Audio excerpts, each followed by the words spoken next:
Podcast Answer Man, episode number 339. Entertaining, educational, and encouraging content that makes a difference. This is GSPN.TV. Join the community. Hi, Randy Cantrell with BulaNetwork.com. You're listening to the Podcast Answer Man, Cliff Ravenscraft. Just don't ask him to do math.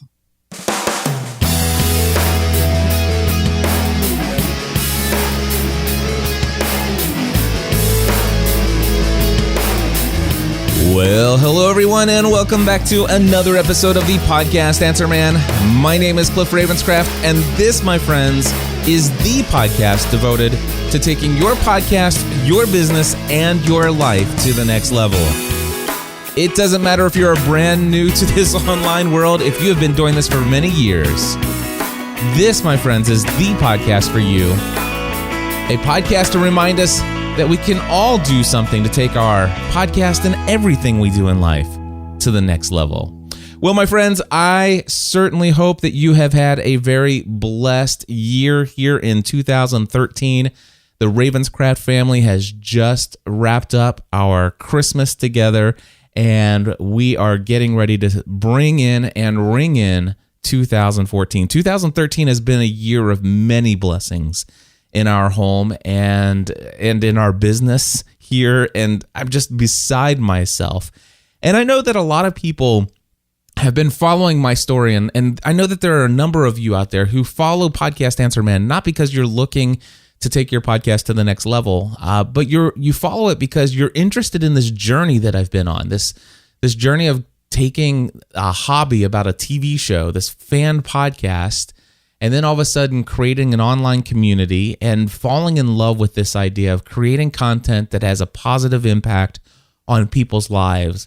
And then all of a sudden, after 18 months, I decide, you know what, wouldn't it be great if it would be possible to leave my career in insurance and pursue podcasting full time? Now, that may not seem as crazy in 2013 as it did in 2007 when I made that declaration to the world.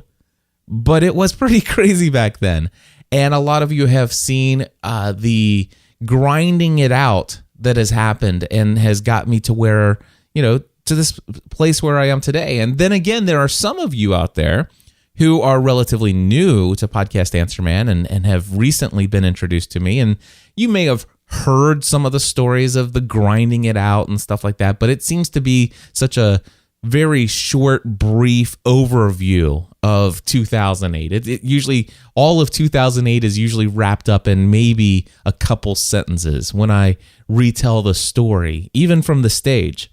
And I don't think a lot of people get the weight of what it took to get to where I am today. But the reality is I for whatever reason, and I believe I'm on a path that has been set before me, to be honest with you, a little bit more of an internal faith thing, a calling sort of situation going on in my life. I personally believe that what I'm doing is bigger than what I am, than who I am.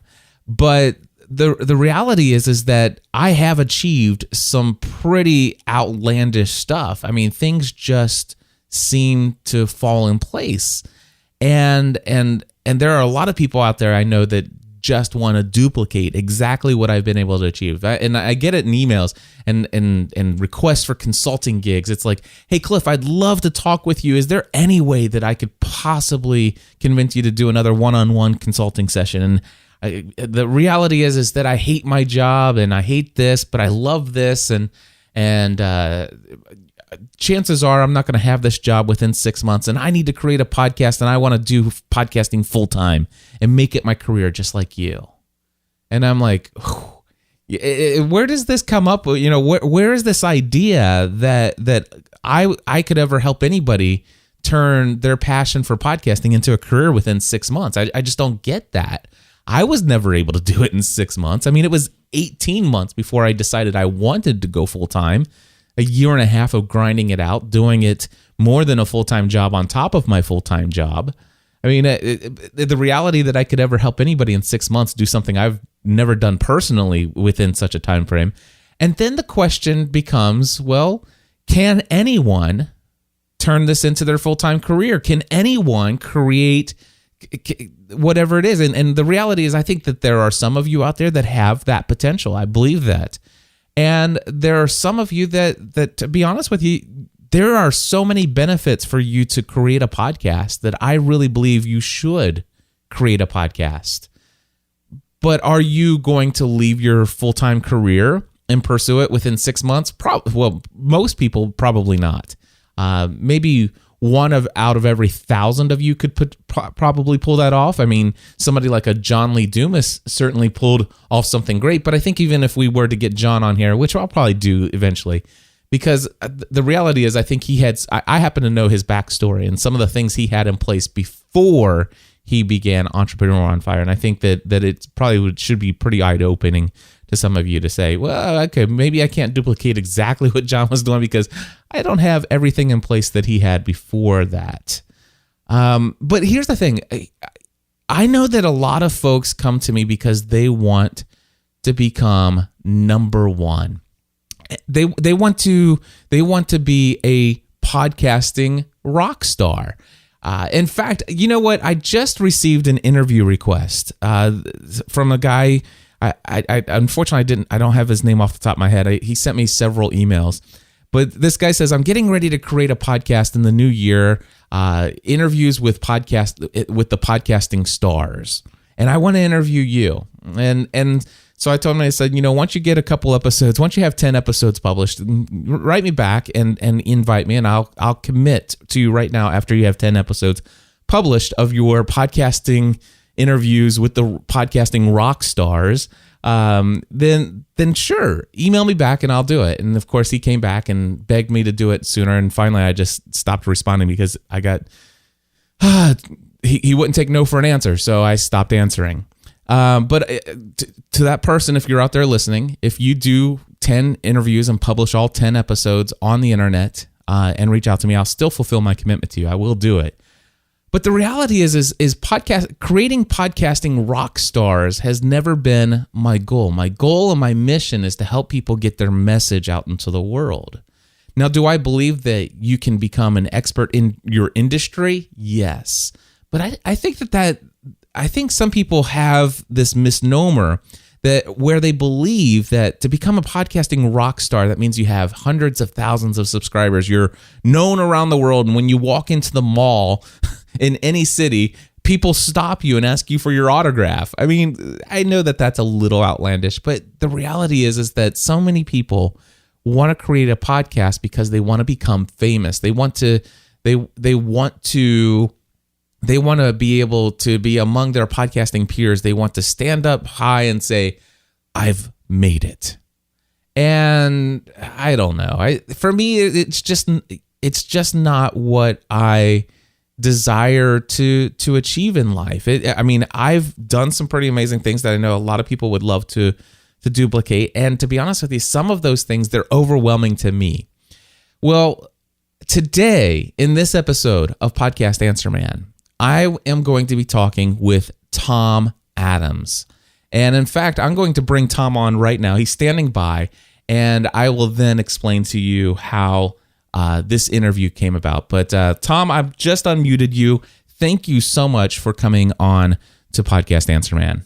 Hey, Cliff, it's a pleasure to be here. It's a pleasure to talk to you and to really, talk about some of the stuff that you just have been talking about, the whole sense of can you make this thing and can it work for you? So yeah, I'm excited. Yeah, I am too. In fact, I want to explain to folks that this. Well, first of all, before we get into this interview, Tom, I want to tell you, have you been listening to me since we've worked together originally?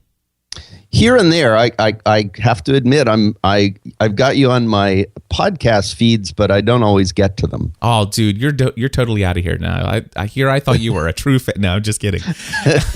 No, thank you so much. By the way, folks, that is how you answer a question. You're just absolutely honest, and you know what? There are so many of my even closest of close friends. The answer would be exactly the same, and I hope they never ask me on their show because I'll love you to death, but I just don't have the time to pull them all in. Yeah, no, I totally understand that. One of the things that you may or may not know about me, Tom, is that my least favorite thing to receive in an email request is somebody inviting themselves onto my show. Right. Right. It is one of my greatest pet peeves, and it usually comes in the form of, "Hey, Cliff, I found your podcast, blah blah blah, however long ago, and I've been podcasting for such and such, and I've achieved this, and I've done this, and I've done this, and I've done this, and I think your audience would really be inspired by my story, and I would be a great guest on your show. When would you like to interview me?" And I'm like, "What? I've never heard of you." And the fact that I've never heard of you doesn't mean anything about whether, you're podcasting rock star status. Right. But the reality is that I consider my podcast to be like it's like family to me. Right. It's like my baby, and I want to protect it. It's kind of like saying, some kid coming up to the door and it's like, "Hey, I've heard about you and your family, and you've got this daughter, and I know that she's she's very attractive and stuff like that, and I've achieved this and achieved this and achieved this, and I'd like to take your daughter out on a date." Oh yeah. Yeah. What? No, that's not how this works. Let's establish a relationship here. Yeah. And that's what that's how I approach Podcast Answer Man. If you look at this is episode 339. I would imagine, if I had to guess, there's probably just under 100 people that have been on Podcast Answer Man other than myself.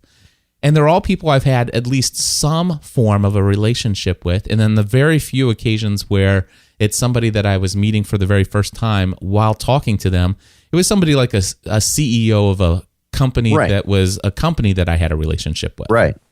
So anyway, that's the little backstory there. But here's the deal. Tom and I have a relationship, although it was a very brief relationship back in 2010, at least on my part. And we hadn't even talked since July 2010 until you just sent me an email. Yeah. Yeah, it's been I didn't even remember how long it's been, but I realize now that sending you the email was probably not the best thing to do, but somehow it worked out. No, it was actually a great thing to do. So what I'm going to do in this interview, or this conversation, I should say, is I'm going to read to you line for line what this email said. And then I'm going to have Tom respond to a couple things here. So, but I'm not going to read the entire email from beginning to end, like right now. I'm just going to start with the first line. And it literally says, "Cliff, you may not remember me, but we did a consultation quite a few years ago.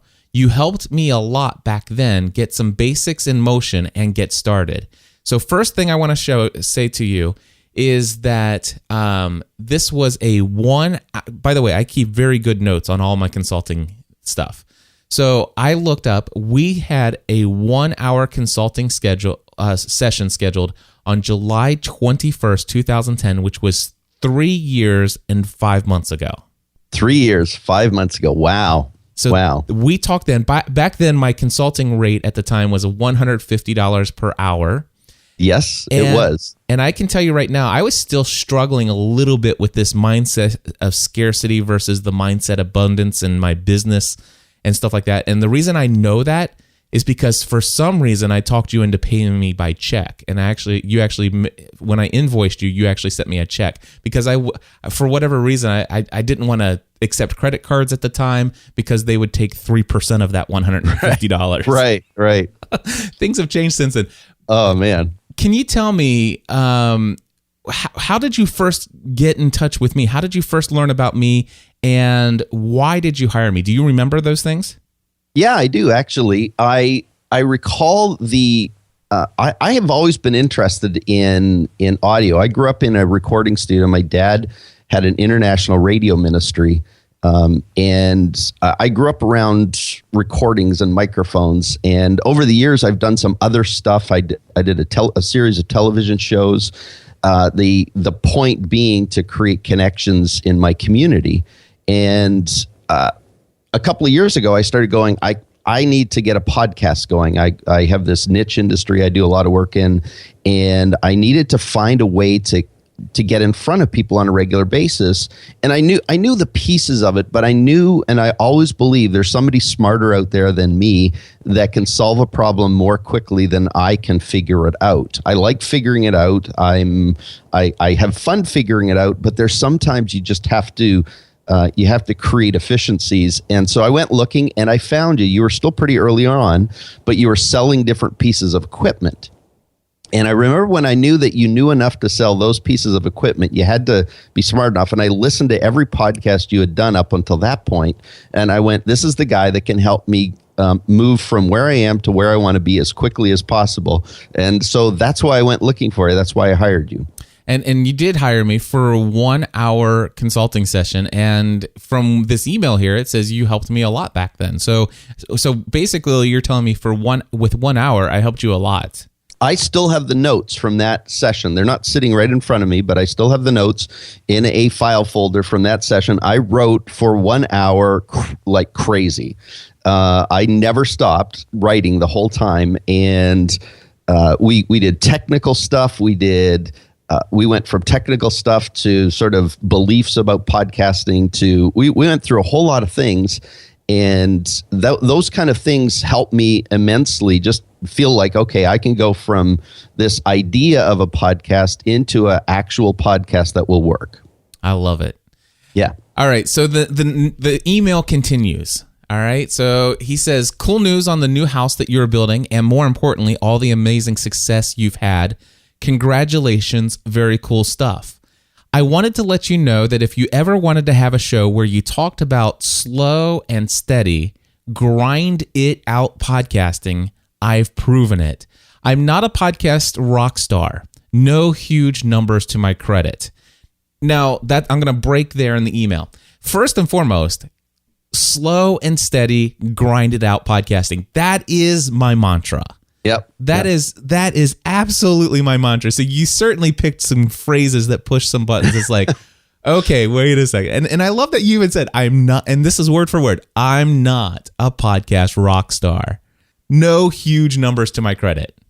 Well, I that's, when I wrote you the email, I wrote because I really feel like, and I hit this all the time in my business. I'm a coach and a consultant. I meet people regularly who have these sort of notions that, like you talked about at the beginning of the show, there's this magical success that will somehow transpire just by doing something that someone like you's doing.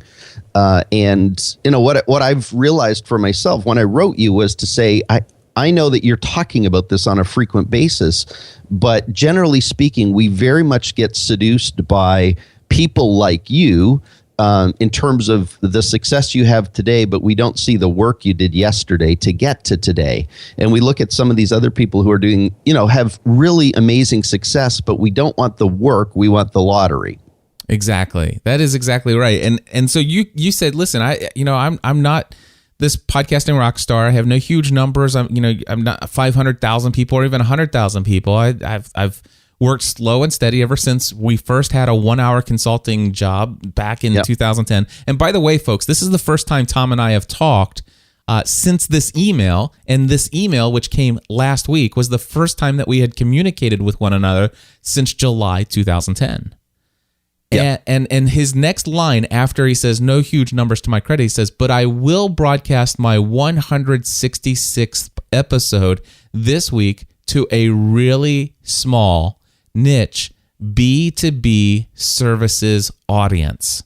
So you said so many things that really piqued my interest. Number one, the fact that you have actually been slow and steady and grinding it out. 166 episodes, divide that by 52 weeks. That's over 3 years. That's 3.1 years of podcasting. So, and you've been doing that. It was three years and 5 months ago that we consulted. And I would imagine that you've probably taken a couple weeks off here and there for holidays, because I know that you're, for example, taking this week off.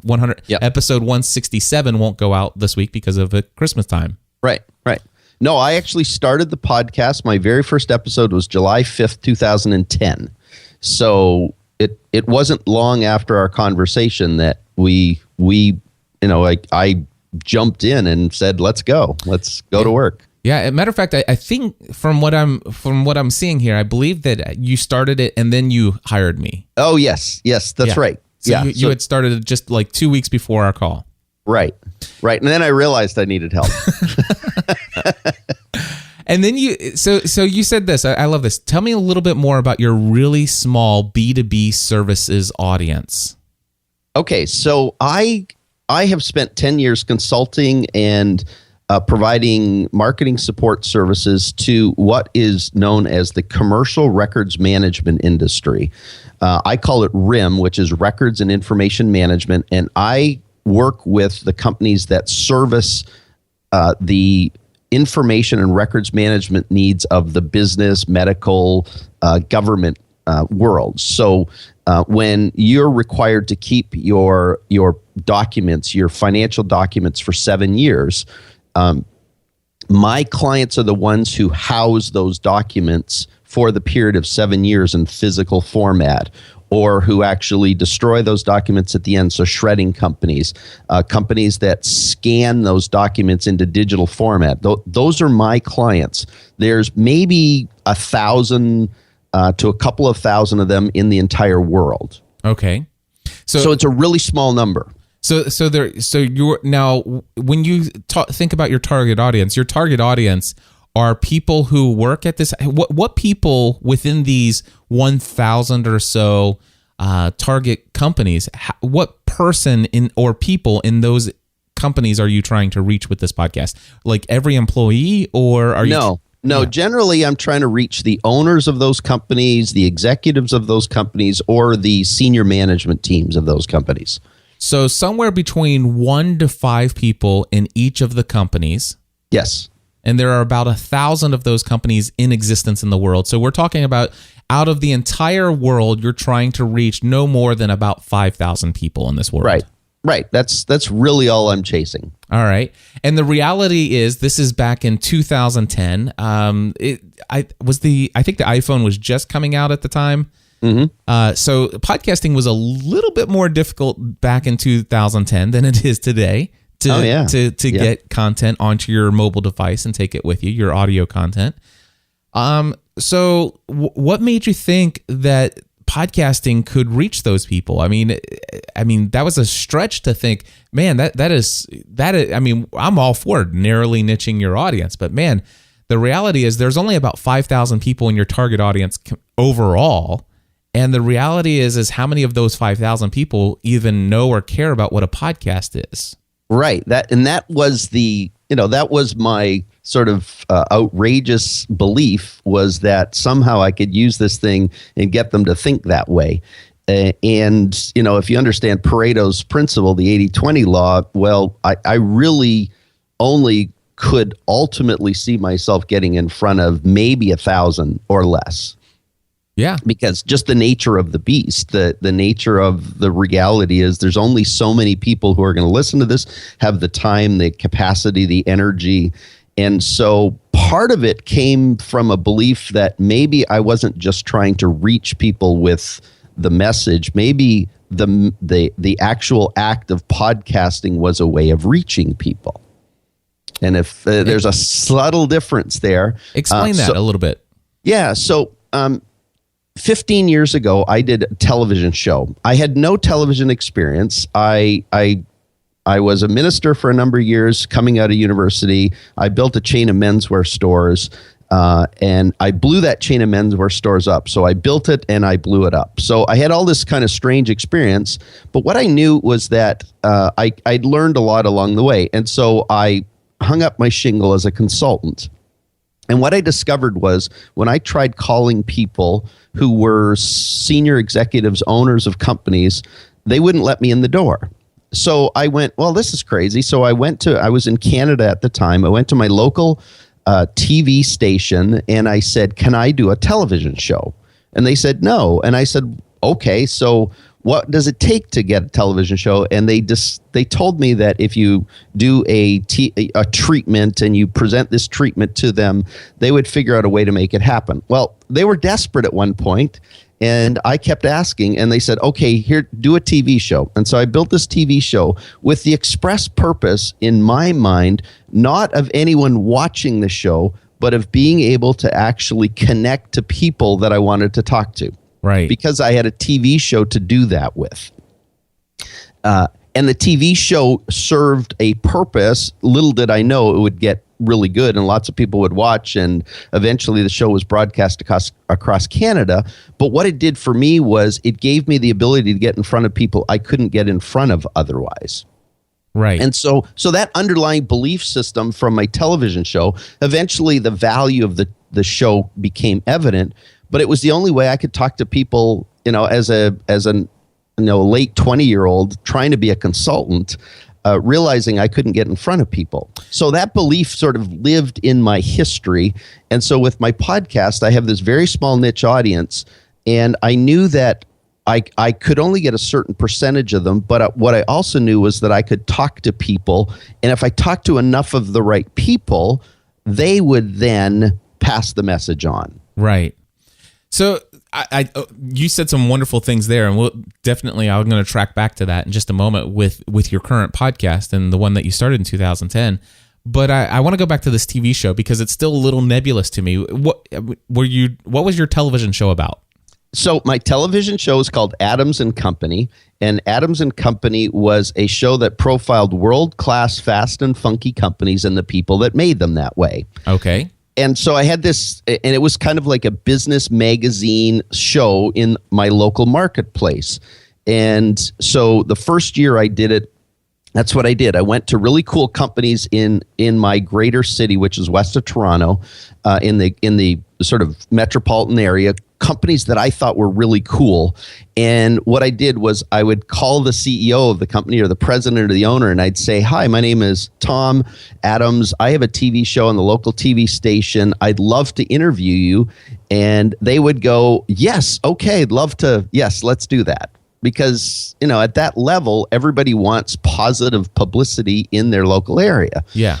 And so it served to really get me in the door in places, but it also served to help the community see what these cool companies were doing and some of the behind the scenes stuff. And I got to interview and discover all these really cool people doing really cool stuff. Now, question for you here. Back at that time, were you doing the same kind of coaching and consulting work that you are today with records management? No. Back at that time, I had a shingle out, and I thought I could help anybody. And I've learned a lot now that I'm midway through my life. Now that I'm budding onto 50, I realize that I can't do that very well. But there's a certain type of audience, a certain type of person I can help, and I've got a whole lot more history to prove it. But at that point in time, I was just trying to get in front of people and somehow find my way. I mean, I was struggling. It was not easy where I was. I didn't make any money on the TV show. There was no revenue from it. It was actually cost. It cost me tons of time for every 1 hour. For every 30-minute show that we produced, every minute of that show took an hour to actually build a production around. Yeah. So like 30 hours every week without getting paid. I was doing this because I wanted the experience. Little did I know all of the requirements. I had to pay all these other people who ran cameras and lights and all those kind of things. And the sponsorship money barely covered that. And so I left with nothing, but I left with all this amazing experience and connections. That came as a yeah. And at the time, you were offering coaching and consulting services, but not targeted to any niche. You were just looking to help anybody in any way that you thought that you could. Right. And it landed to some business here and there, but it wasn't really focused. Is that what I'm hearing? At all. That's exactly what you're hearing. I got really cool gigs out of it. Like I found people through that, and once they knew, so the television interview would be done, and they say, "So tell me about you." I just strike up a conversation, and I tell them, "Well, no, this isn't my job. I just do this for fun. I'm actually a consultant, and this is how I consult people." And I got some connections out of that led to some work, but it was spotty. So when did you how did that transition you and how long did it take before you transitioned from that kind of work into I'm doing records management consulting? Well, strangely enough, my younger brother and my stepdad and my mom owned a business, a self-storage business. And within the walls of this self-storage business, and I didn't really understand this until later, my brother called me one day and he said, I've got a big issue. One of my employees has stolen a whole bunch of money from me. I know you're a consultant. Can you come and figure out why he stole money from me? Can you figure that out for me? So I went and I helped them figure out what went wrong. And it was a systems issue. And we kind of worked our way through that. And as I got to know his company better, within the walls of his large self-storage enterprise is a commercial record center, which is a place that stored the physical files and documents of the business world. I didn't know he had that. I knew he had self-storage, but I started looking at this thing, and in ongoing conversations as we were trying to help him fix his business, he said, well, why don't you come and work for me? And I said, I'm not working for you. I'll work with you. And so I actually went and spent 2 years working with him in his business in this particular record center, and I helped transform that from a sort of a storage business into a professional services business, and we grew that significantly. And at the end of that period, that 2-year period, I realized I had gained some valuable knowledge about an industry. And this valuable knowledge about the industry gave me some credibility that I never had before. I was an insider now instead of an outsider. I was somebody that, even during those 2 years, because of my history and experience of being a speaker and a consultant, I would go to the conference and eventually was asked to speak at conferences. And so I would speak to these audiences, and all of a sudden something changed that didn't work the previous 10 years when I was speaking and consulting before, because I was talking to an audience where I knew their pain, I knew their struggle, I knew the story, I knew what was going on inside their world. And so I was able to take that knowledge and actually bring the kind of things that I was very good at to the table and teach people how to do it from their perspective. And all of a sudden this light bulb went off. Was the smaller the niche, the bigger the impact you can make on a small niche. Instead of trying to be a small impact in this big pond, I was making big impact in a very small pond. I hope that everybody who's listening to me right now, that you will strongly consider hitting the little button that will take you back, the little 30-second rewind button. Go back and hit that about 4 or 5 times, and go back and listen to that statement at least 3 more times. Because, Tom, I don't even think you could say it again a second time as well as you just said it. No, I couldn't. That is huge, what you just said there. And that's why I'm so thankful that we went down this question about how you got into this business. You went out there, you're trying to find your space out there in the market. You're doing some creative things. You create a television show to get you in front of people. You build some connections. It's working, but then all of a sudden you do discover this power of the niche, and you found that, wow, the idea that you have a little bit of insider knowledge. You've for over, of course, and by the way, this didn't happen over 6 months. It didn't even. No. It 2 years you worked inside of this friend's business, getting to know their pain points and not even really understanding that it doesn't sound to me like it was your intention. Oh, I wonder if I can get in here and understand all the pain points, and in 2 years I can launch a completely different career path for myself. No, I didn't have that intention at all. But all of a sudden, after 2 years of experiencing and working things through there, you realize, oh man, I could leverage what I know. And here's the one thing, and I think I already know the answer to it, and I'm willing to be wrong if I am. But Tom, let me ask you this. When you decided, hey, I think I'm going to be a consultant / coach specifically to this narrow niche market, were there other people out there who were offering services like what you wanted to offer, who probably had a great deal more experience and even knew more about the pain points and even had, knew more about solutions than you did at the time?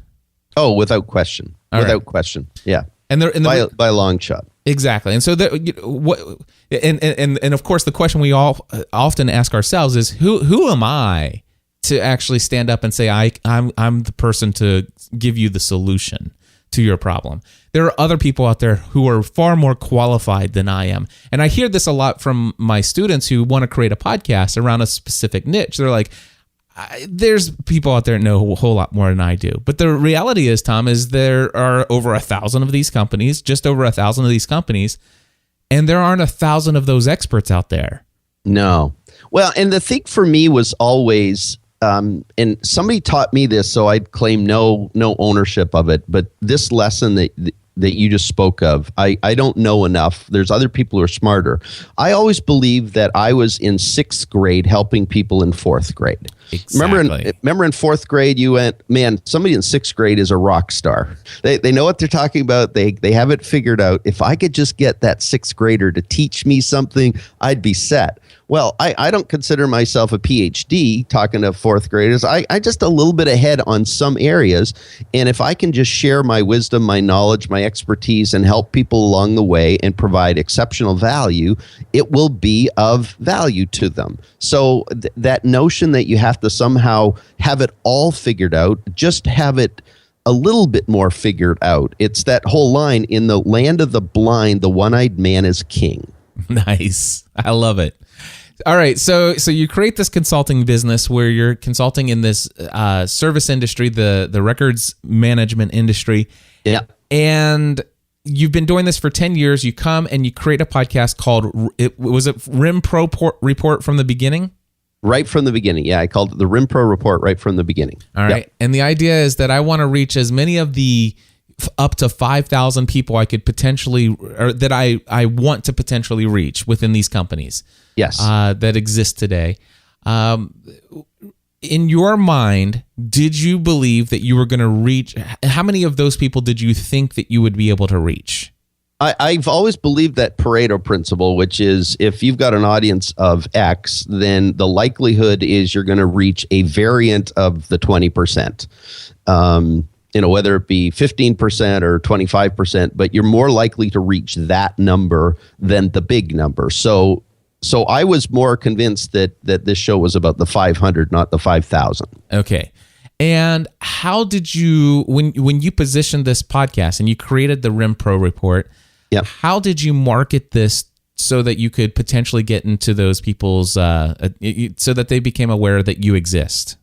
Well, the advantage of knowing an industry is you know who the influencers are. Good. So it was my immediate intention to connect to influencers, people that I knew had influence, and so I started doing that. So fairly early on in my podcast string, I interviewed the executive director of the industry associations that represent the industry I service. So there's a few of those, and I talked to each of them. So by getting them on the show, they had this audience that they broadcast to on a monthly basis, sometimes a bi-weekly basis.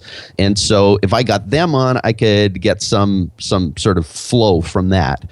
I also believe that there were practitioners in our industry, so consultants, other people who were not doing what I did, but had all these audience members in that same industry who were also connected.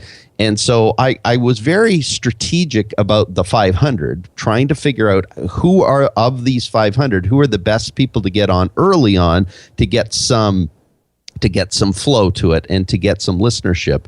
And, early on, I think probably like you did early on, the novelty of this thing was so unique in the marketplace that there was certain people who grabbed onto it and really enjoyed it, because what I believed it was my job to do was to help people in the industry tell their story to their peers. And that's really what I was not trying to educate them. My job, I felt like in this podcast, was to let their peers tell them their story.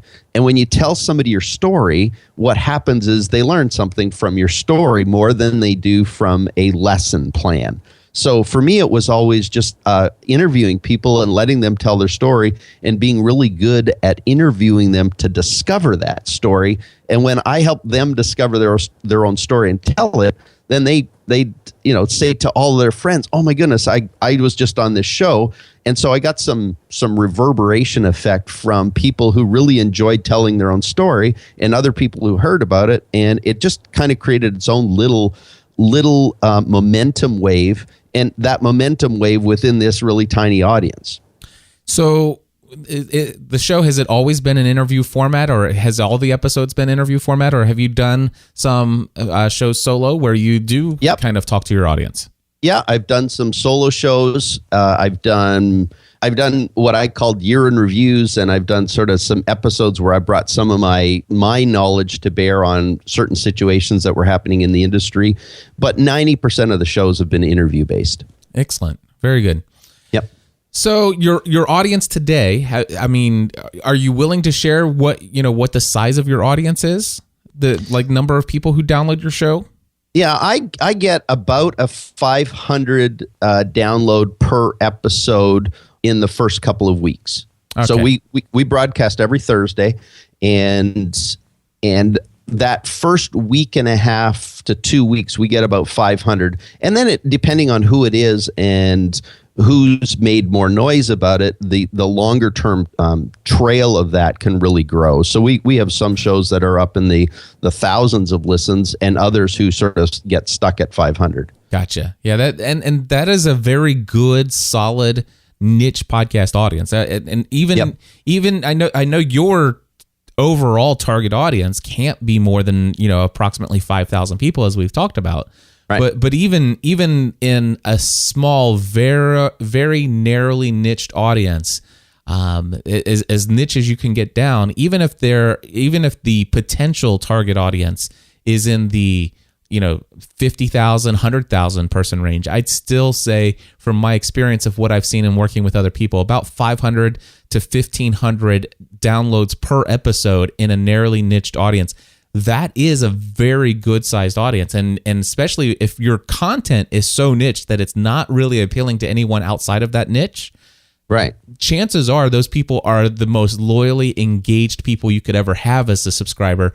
And the reality is you have just as much influence with your audience of 500 to 1,500 as somebody who, as far as the influence of somebody who, let's just say, has an audience of 70,000 people, right? Whereas their content is all over the map, and what they say when they make a suggestion, it's about the same amount of influence, even though they have a much larger audience. As far as when I say influence, the number of people who, when you say, "Hey, I really think you should go check out this," and you provide a call to action, and the people actually do engage and move forward with that.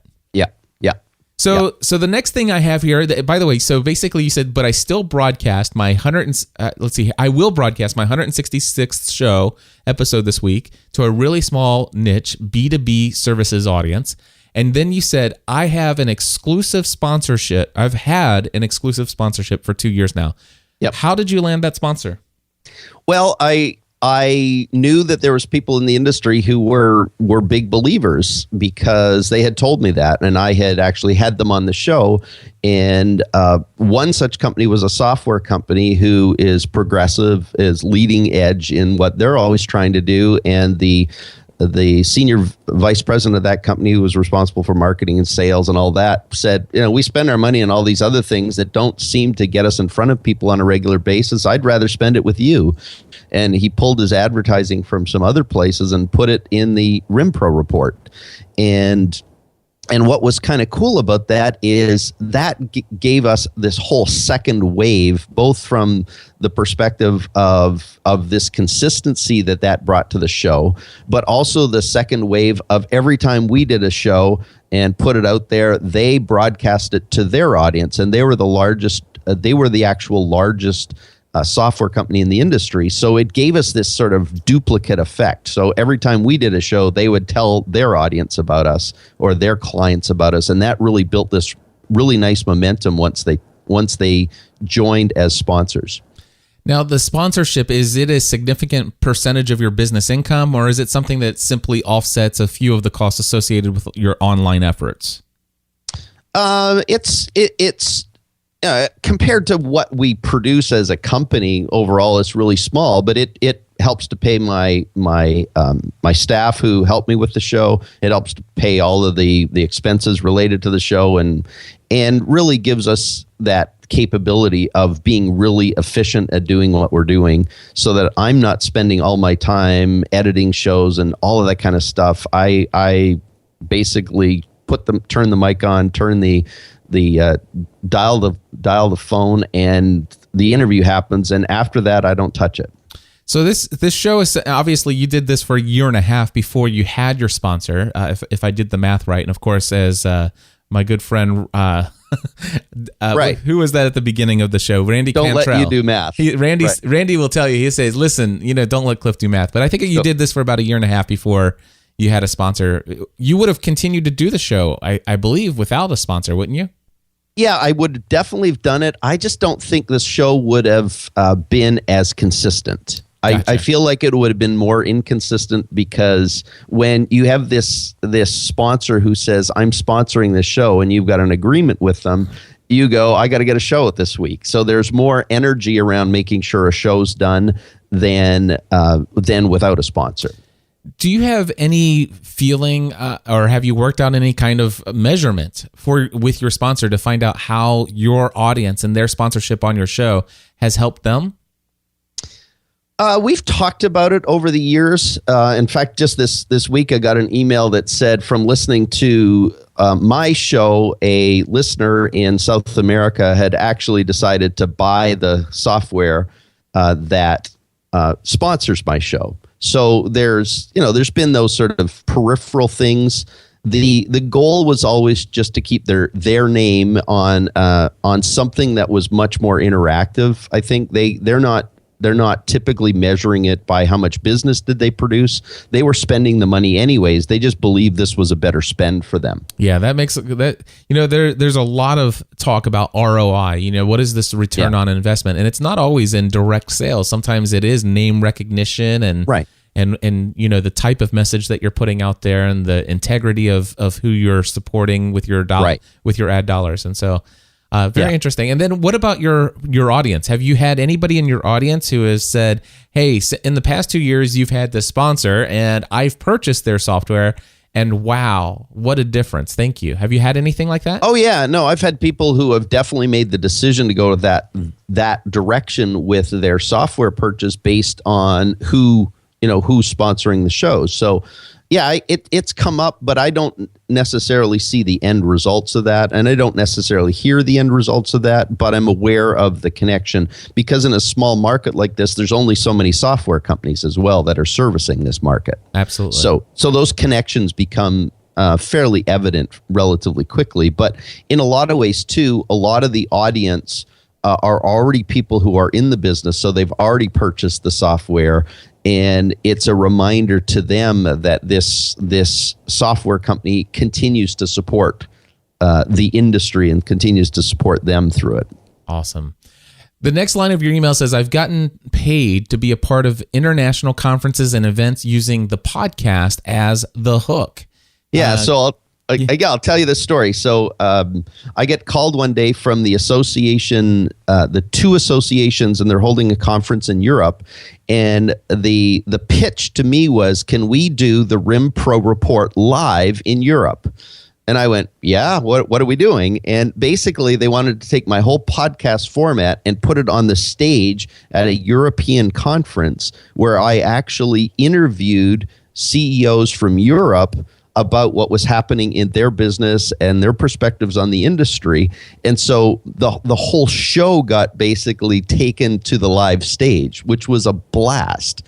And so the first day of this event, I interviewed 3 CEOs. And then the second day, I ran strategy sessions with all of the participants at the conference about what we had learned from the CEOs the previous day. So we called it RIM Pro Live in Europe. And it was really taking the show, in essence. I interview people, figure out their story, really, try and figure pieces of their story out to pass on and come at it in a unique way, because I know the industry so well that it's actually produced other revenue capabilities for me, such as a stage. And now we're talking about the international conference this coming year, of actually repeating it for an international audience, not just a European audience. And in your email to me, you said, for example, you told me about the conference, and you said that you were very well paid for this. Well, when you're traveling, when you're a major event, so I was actually a keynote event. The RIM Pro Live podcast on stage became a keynote event. And as a keynoter, I know you do a lot of speaking in the world now. That this, as a speaker at a keynote, you're generally paid pretty well to do that. Yes, you are. So basic, and not only that, but you're in the audience of the people who are watching you do your thing, your sweet spot on stage live, talking. Not only are you, we talk about having a podcast where, you talk to some of the CEOs and the movers and the shakers and the influencers. I talk about how you get credibility by association. Yes. And so we talk about, so not only are you getting that from your podcast, but now you're on stage and you're doing it in front of these people. And in the audience of this conference, I would imagine, some of those 5,000 people in your overall target audience are sitting there watching you, right? Oh, yeah, absolutely. And in Europe, a whole bunch of a much more international audience shows up, and many of them are regular listeners to my show. That's what's kind of cool. And then you get that sort of reverberation effect. So these people say, I listen to the show, and these other people haven't listened to it. They become the newest listeners. And I mean, it's interesting to watch after I go to Europe, what happens on my Libsyn maps. What kind of coverage starts happening and where the action is, and you start seeing a much more international flavor to it after an event like I did a couple of months ago. And the most amazing thing is when you created this podcast to help reach a certain very targeted, narrowly niched, focused audience. Yep. To help take your coaching and consulting business in this industry to the next level. And you've already proven that you're willing to invest a lot with your TV show in the past to get the right exposure, to get the connections and stuff like that. So what I love about this is because of your podcast, you were paid extremely well to do your thing on the stage when in essence, you probably would have paid for the opportunity. Well, yeah, everybody else in the audience is, all the other vendors in that space, because not only do I do coaching and consulting specifically with executives, but my staff, we do marketing support services for that industry. And so every other vendor to that industry is paying for a booth, paying for space. I am paid to be there, paid to be flown there, paid to be on the stage, essentially paid to be marketing as opposed to paying to market. It's a delightful place to be. And the chances of that scenario happening without the podcast would have been what percentage? Well, the podcast is a part of this bigger overarching, and I don't want to diminish the role of the podcast, but I write in all the industry magazines. I have made it my belief that I want hooks into this industry in every possible way. So I would speak. I've spoken for years at these conferences, but the podcast has been a part of that because it's built a much broader ability to talk to people every week. Like you, we all think we know you because we listen to you every week. Right. A lot of people in my industry believe they know me and believe they have connection because they hear me talking every week. It's part of building this woven connection to people that is done in a broadcast mechanism as opposed to a one-on-one mechanism. And the one thing I heard that you said there, Tom, you said, I'm not saying that this opportunity to keynote and do interviews with these CEOs would have not happened had it not been for the podcast. And what I heard was, I've tried to put my hook into this industry everywhere I can. I've been speaking on the conference circuit, not just at the big conferences, but the small ones. Yep. I've been writing for industry trade magazines. And this is what I want people who are listening to this podcast. If you want to make it in your podcast space, if you want to get this type of recognition in your industry, no matter how small it may be, creating a podcast alone isn't what does it. No, it's a real grinded out mentality. And that's why, you've mentioned that term, but to me, if you want to own a space and be the number one person in that space, in whatever you're trying to accomplish, there's no magic formula that I'm aware of. The magic formula is in going to work, and it's, putting your butt in the seat and writing articles. It's showing up at conferences. I showed up at a lot of conferences before they let me speak. The very first conference I went to in this industry, I actually called the one of the association directors, and I said, I've never been to your conference before, but how can I help? And so I actually, the very first conference, went and did all the recordings for all the different speakers that happened. And what that allowed me to do was get to know people. So, from the very beginning, if you're going to dominate a niche and be well known in a niche, it really takes effort. It's not magic. There's no magic formula to it. It's every day, every conference, every event, showing up and making yourself valuable. Always create value. And so many people want value to be given to them before they go and create it. Absolutely. I see it over and over again. And that's what I love about this. And I love the honest answer. So the podcast certainly was valuable because not only it basically helped solidify the other investments you'd made in grinding it out. Absolutely. And so when it's like, gosh, Tom Adams, he writes these articles in our journals. He writes these reports. He's blogging. He's showing up at these conferences. Everybody, I've heard his name a couple times. And not to mention the fact that he's interviewed so-and-so, and he's got a weekly podcast, and he's done an episode almost every single week for over 3 years.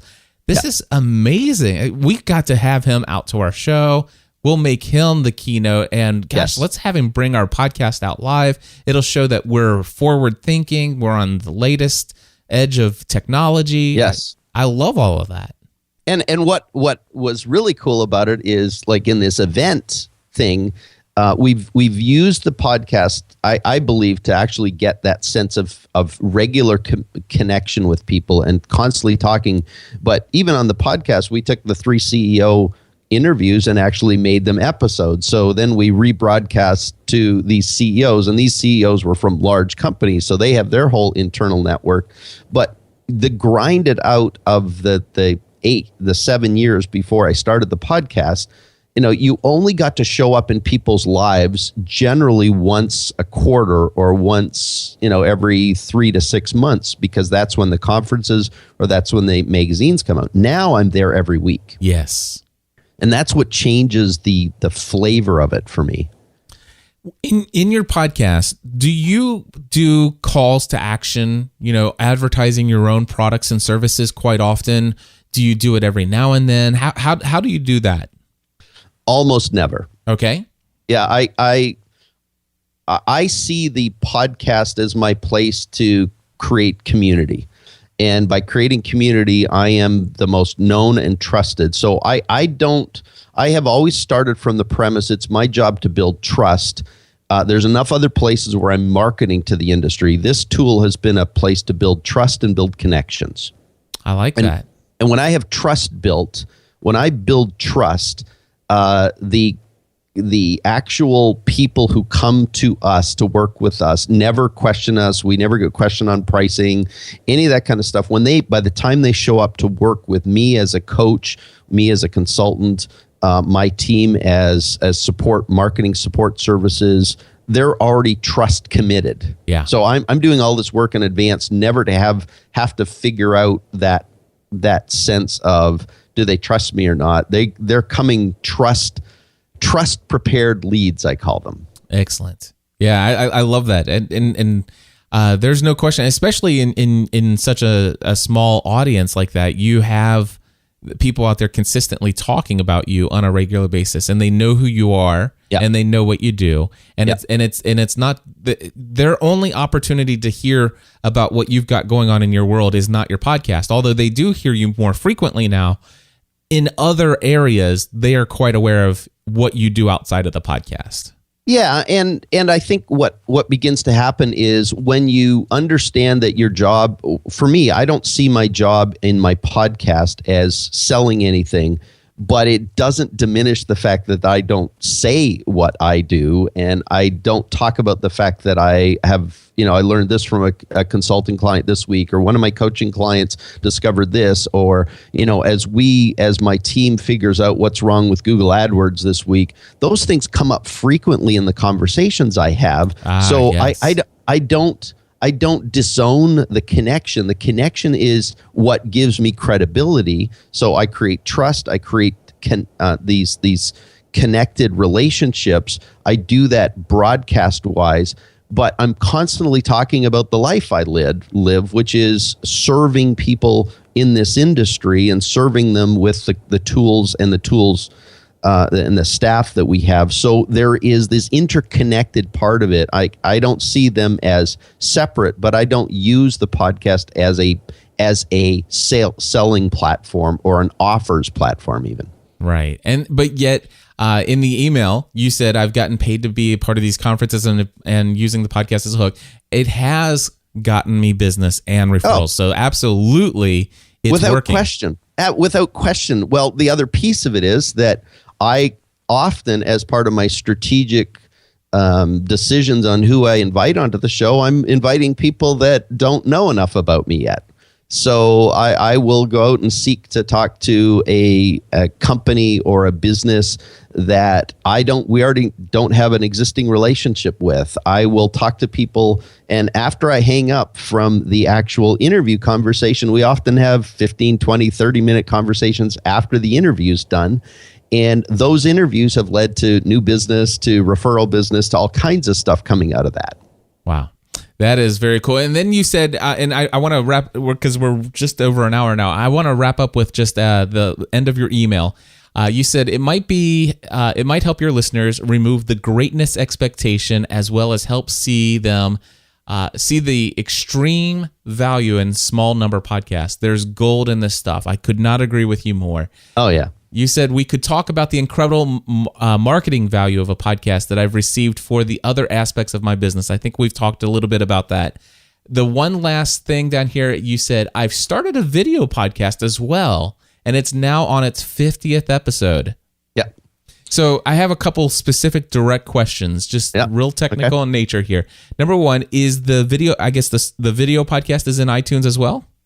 The video podcast is in iTunes as well. Yeah. All right. And do you have the video podcast episodes as content on your own YouTube channel as also? I have them on YouTube. I have them on my website. I have them on Wistia. I broadcast them via Wistia, and I put them on YouTube for the sort of net catching effect of YouTube. Absolutely. Now, when you this is a specific brand. This podcast, video podcast, does it have its own YouTube channel, or do you include it with other content on a business branded YouTube channel? It's a slightly different variation. So my audio podcast is to this specific industry, the records and information management industry. My video podcast is called Thrive in 5, and it's 5-minute videos teaching people about something that will help them thrive. And it's a much more diverse. So I have all kinds of people listening and watching that, but it's not specific. It lives within it has its own channel on YouTube, but it lives within my personal brand on YouTube, my bigger channel on YouTube. Excellent. Very cool. Yeah, but it's very different. It's a very different reality. The two worlds are very different. I do whiteboard videos, so we have a whiteboard wall in the office, and we have a sort of a systematic way we do videos.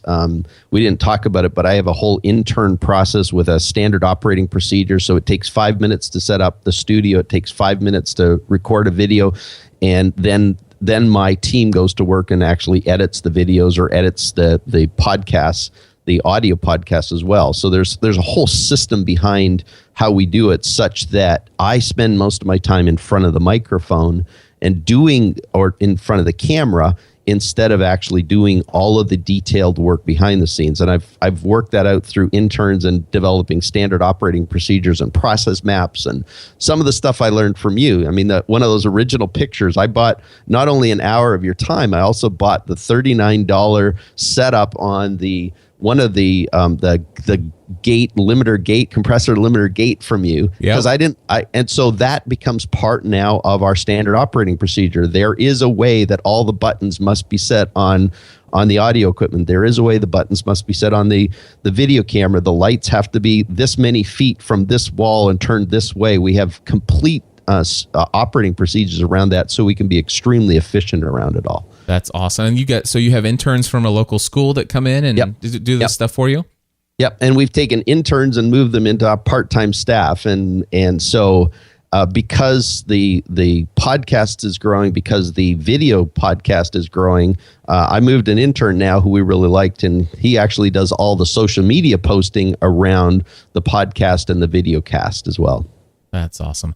Well, Tom, man, I can't thank you enough for first of all, for sending me the email and to let me know of your story. For me, I find it personally rewarding to know that, a 1-hour consulting call had an impact on your early part of the podcasting journey and stuff like that. And to come, 3.5 years later and to hear what you've been doing in the podcasting space, and the fact that you would write to me and say, listen, I want to tell you, I'm not a podcasting rock star. I don't have, hundreds of thousands of subscribers. And I would love to come and talk about the value of a very small audience and what I've been able to accomplish with it. And that this is a message that I absolutely love. It's something that, to be honest with you, I believe that there are a lot more out there like this. And I just am thankful that you came to me so that we could highlight this and let people know the real value, I believe, that a podcast can offer when you actually, instead of thinking about a podcast as a business, when you actually take a business and use a podcast effectively to market to your very narrow, small niche audience. So, wow. Thank you so much. Well, and I have to say thank you, because 3.5 years ago, you were the shining light. You continue to be, obviously, and your light gets brighter and brighter all the time. And you have such a huge impact on the world now. But for me, 3 years ago, the impact that you had was huge, because it made me believe I could actually make this thing work in the long run. And I know you felt like you were just getting started, but you were in 6th grade and I was in kindergarten at that point, and everything you had to offer was a huge amount of inspiration and motivation for me to make this thing happen. So thanks for both your influence then and your continued influence on me, as well as the whole community. All of us listening are really grateful for the role you play in our lives. Wow, it's my pleasure. And do me a favor, folks can find you online. I know that you have the rimproreport.com, but if you guys are out there and you're into that sort of industry, certainly check that out. But Tom, I happen to know that you have some other things out there. Another website that I think is branded with your name and this video content sounds like it'd be of great interest to a lot of folks. Where would you like to point people to? Any place you want to send them? TomAdams.com is my personal domain. That's where the videos show up. Yeah, unless you just want to see what's going on in the RimPro Report, rimproreport.com, that's really the industry-specific podcast. But the greater stuff I'm doing is at TomAdams.com. Tom, thank you so much. I wish you a very Merry Christmas, a very prosperous and happy 2014. Yeah, you as well. Thanks, Cliff. Actually, start that over. And with that, my friends, we are going to wrap up this final episode for 2013. I cannot believe this year has come to an end. And yet I cannot believe all the amazing things that I have seen and witnessed this year. Wow. Blows my mind. Folks, I hope that this episode has been a great inspiration to you, especially for those of you who are thinking about, how can I monetize my podcast? How can I grow my audience? How can I do this? How can I do that? Now, another episode that is along the lines of what was discussed here today is a podcast episode that I did just a few weeks ago. And if you are just tuning in, go to podcastanswerman.com/occupation. Again, that's podcastanswerman.com/occupation. And that will take you to episode 324. And I think it just fits perfectly alongside this episode. So if you're only tuning in every now and then to Podcast Answer Man and you tuned into this episode and you liked the content, I think that if you were to go right from this to episode 324, you will be even further inspired about how you can take something that is your passion, your interest, an area of expertise or insight that you have into any industry, any niche, and finding a way to create a business around that. And then you can see how even a small audience can have profound impacts. Do you like that? Impact on the growth of your business. And not to mention the fact it's not just the podcast. I think that's the important thing. You know, what other things are you doing? Are you speaking at conferences? Are you connecting with people through social media? Are you investing time in other online communities where people in your target audience are interacting? Are you attending those conferences even if you're not speaking and building relationships, networking with people? Are you looking for ways to serve and help people with what you know from your experience? That, my friends, is what it's all about. It's not just getting behind the microphone, showing up, and then watching everything just fall into place. It is a lot of grinding it out. Slow, measured growth. And sometimes it can take a long time for the right people to notice. But eventually, my friends, you'll get to the place where things will start taking off.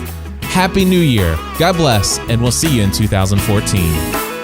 And by the way, one last thing. There is still time to sign up for that the first, I should say, Podcasting A to Z course for 2014. PodcastingA2Z.com. Helping you take everything you do to the next level.